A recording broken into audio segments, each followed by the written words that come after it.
기도하심으로 1월 31일 새벽 기도회를 시작하겠습니다. 사랑의 하나님 아버지, 오늘도 새날을 허락하여 주시고 말씀과 기도로 하루를 시작하게 하여 주심에 감사를 드립니다. 사랑의 주님, 설 명절 연휴가 시작되었습니다. 명절 기간 먼 길을 오가는 성도들의 발걸음을 지켜보아여 주시옵소서. 오랜만에 반가운 가족들을 만날 때에 오가는 소식 가운데 감사와 은혜가 넘치게 하여 주시고 모임 가운데에 하나님의 은혜가 넘치게 하여 주시옵소서. 아직 주님을 믿지 않는 가족들을 위하여 기도하는 우리의 기도를 들으사 하나님의 복음이 속히 전파되어 구원의 은혜를 함께 누리게 하여 주시옵소서. 사랑의 주님, 또한 코로나와 여러 여건으로 인하여 가족과 함께하지 못하는 이들도 있습니다. 연휴가 되면 더욱 마음이 힘들고 삶이 지치는 이들이 있습니다. 쓸쓸히 이 연휴를 보내는 이들이 있습니다. 우리가 소외되고 어려운 이웃들을 돌아보는 주의 자녀가 되게 하여 주시고 주님의 사랑을 전할 수 있는 주의 성도가 되게 하여 주시옵소서. 만물의 주관자 되시는 하나님, 지금 전쟁의 전운이 감도는 우크라이나에서 설 연휴를 맞이하는 이들이 있습니다. 하나님의 섭리하신 가운데에 저들의 안전을 지켜주시고 전쟁으로 인하여 그 땅이 고통받지 않도록 하여 주시고 주님의 붙드심으로 평강이 충만케 하여 주시옵소서. 사랑의 주님, 새 성전을 설계하는 가운데에 있습니다.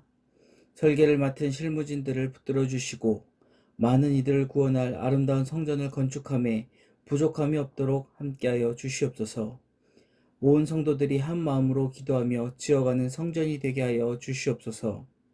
코로나 감염병 확진자가 증가세로 인하여 여전히 불안한 하루하루를 살아가고 있습니다. 불안한 마음으로 우리 신앙마저 위축되지 않게 하여 주시고 어렵고 힘든 상황 가운데서도 더욱 하나님 앞으로 나아갈 수 있는 신앙을 갖는 믿음의 성도 되게 하여 주시옵소서. 2022년도도 하루하루 말씀을 읽고 묵상함으로 주님의 뜻을 깨달아 가게 하시고 기도함으로 주님과 깊은 교제를 하며 동행하는 한 해 되게 하여 주시옵소서. 때를 얻든지 못 얻든지 주의 복음을 전할 수 있도록 우리를 사용하여 주시고 올해도 맡겨주신 사역을 잘 감당할 수 있도록 우리의 건강과 우리의 삶을 지켜 주시옵소서. 이 시간도 하나님의 말씀을 들을 때에 말씀 속에서 역사하시는 하나님의 음성을 듣게 하시며 말씀을 통하여 은혜 받는 시간 되게 하여 주시옵소서. 모든 말씀 사랑이 많으신 예수 그리스도의 이름으로 기도드립니다. 아멘. 누가복음 8장 40절로 56절의 말씀을 함께 읽도록 하겠습니다. 누가복음 8장 40절로 46절의 말씀입니다. 이제 한 목소리로 함께 봉독하도록 하겠습니다. 예수께서 돌아오심에 무리가 환영하니 이는 다 기다렸음이러라. 이에 회당장인 야이로라 하는 사람이 와서 예수의 발 앞에 엎드려 자기 집에 오시기를 간구하니 이는 자기에게 12살 된 외딸이 있어 죽어감이러라. 예수께서 가실 때에 무리가 밀려들더라.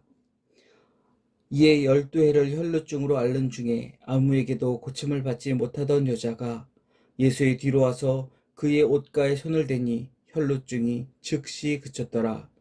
예수께서 이르시되 내게 손을 댄 자가 누구냐 하시니 다 아니라 할 때에 베드로가 이르되 주여 무리가 밀려들어 미나이다.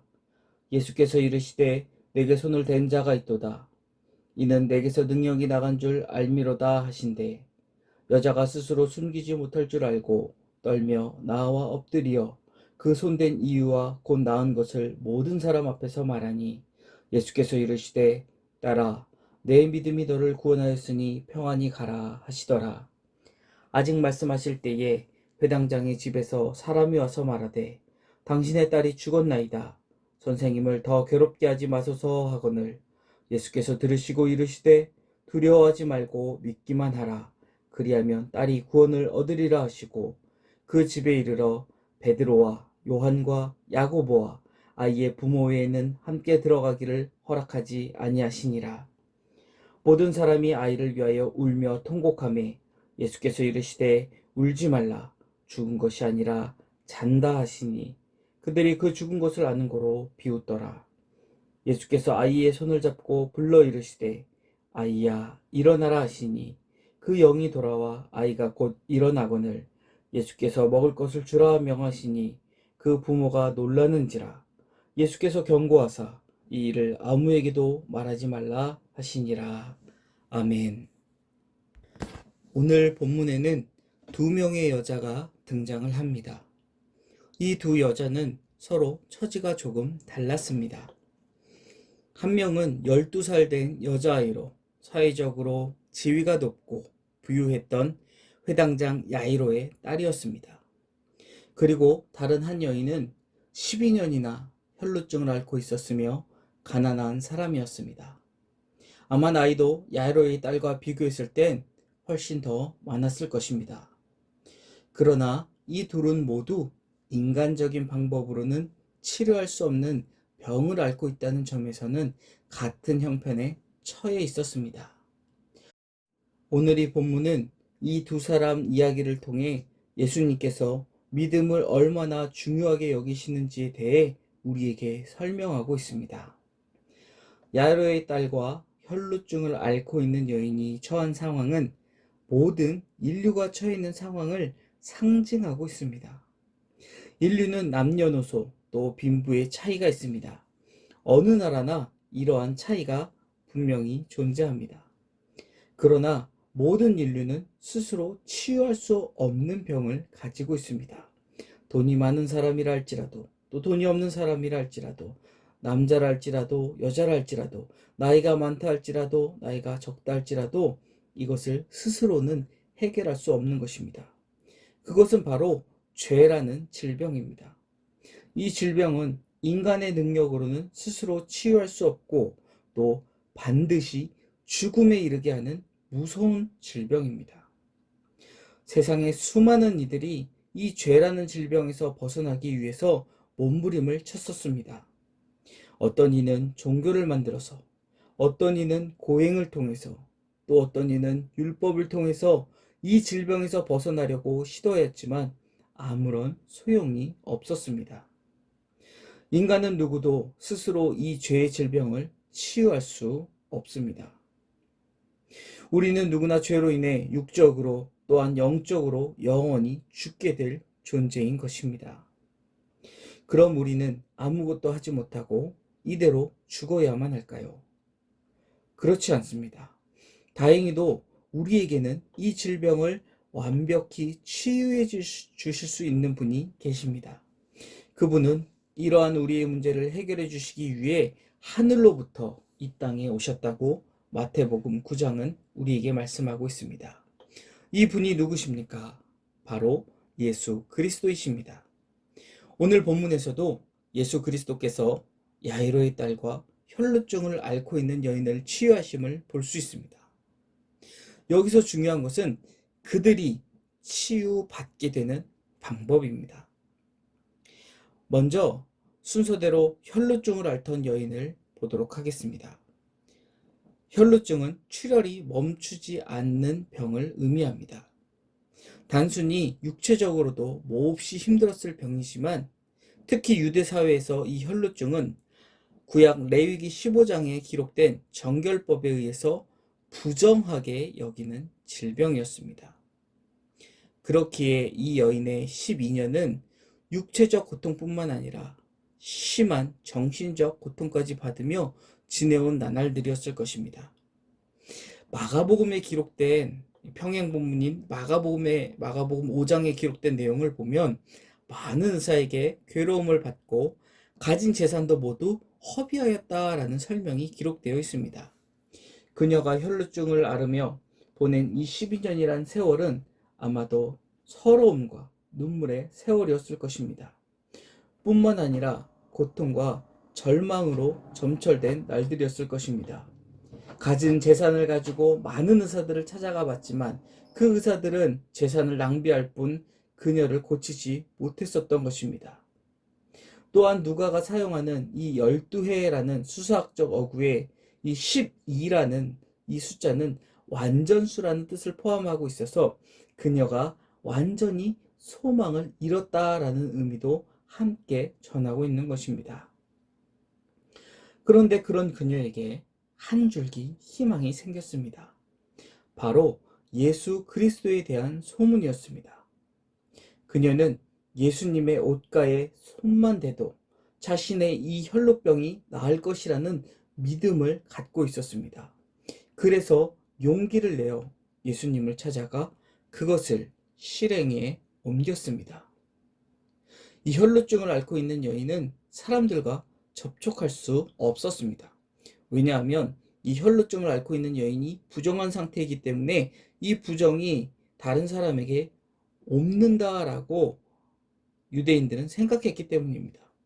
자칫 잘못하면 큰 화를 당할지도 모르는 그녀가 간절한 믿음이 있었기에 용기를 내어 그 수많은 인파가 몰려있는 예수님을 향해 걸어 나갔던 것입니다. 예수님의 옷가에 손을 대기 위하여 예수님께 다가갈 때에도 그녀는 아마도 이러한 문화적 상황 때문에 죄송스러운 마음에 조용히 예수님 뒤로 접근하여 예수님 옷가에 손을 대었을 것입니다. 그녀가 예수님의 옷가에 손을 대었을 때 본문 44절은 혈루증이 즉시 그쳤다고 설명하고 있습니다. 예수님께서 기도나 또 손을 얻고 안수하시거나 아니면 말씀하신 것도 없는데 오직 그 여인의 믿음으로 이 혈루병이 치유되었던 것입니다. 이 일이 일어남을 아신 예수님께서는 주위를 살피며 내게 손을 댄 자가 누구냐 물으셨습니다. 그리고 그 여인이 엎드려 모든 사실을 말했을 때에 예수님께서는 딸아, 내 믿음이 너를 구원하였으니 평안히 가라 말씀하셨습니다. 예수님의 말씀을 통해 혈루증이 나은 것이 그녀의 믿음 때문이었다라는 것이 확증되었던 것입니다. 다음은 야이로의 딸입니다. 혈루증을 앓던 여인의 사건으로 예수님 일행의 발걸음이 지체되었을 때에 회당장의 집에서 사람이 와서 야이로의 딸이 죽었다는 소식을 전하였습니다. 본문 50절에 예수님의 말씀을 보아 아마 많은 사람들이 동요를 했었던 것 같습니다. 그러나 예수님께서는 두려워하지 말고 믿기만 하라고, 그러면 내 딸이 구원을 얻을 것이라고 말씀하셨습니다. 야이로의 집에 도착하신 예수님은 베드로와 요한과 야고보 그리고 이 야이로 부부만을 데리고 아이가 있는 곳으로 가셨습니다. 본문의 표현을 보면 함께 들어가기를, 다른 사람들이 함께 들어가기를 허락하지 아니하시니라라고 말씀하십니다. 예수님께서 이 5명만을 데리고 가신 이유에 대해서는 학자들의 여러 주장이 있습니다.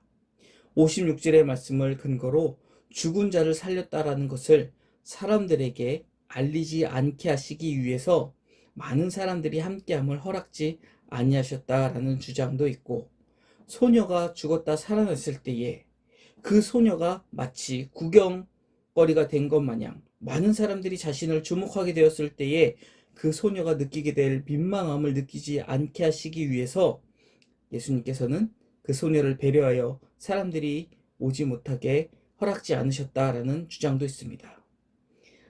이러한 주장들도 물론 일리가 있지만, 그러나 예수님께서 50절에 앞선 50절에서 믿음을 강조하셨던 것을 통해 알 수 있는 것은 이들 외에는 죽은 사람이 다시 살아나는 놀라운 사건을 수용할 만한 믿음이 없었기 때문이라고 우리는 볼 수 있습니다.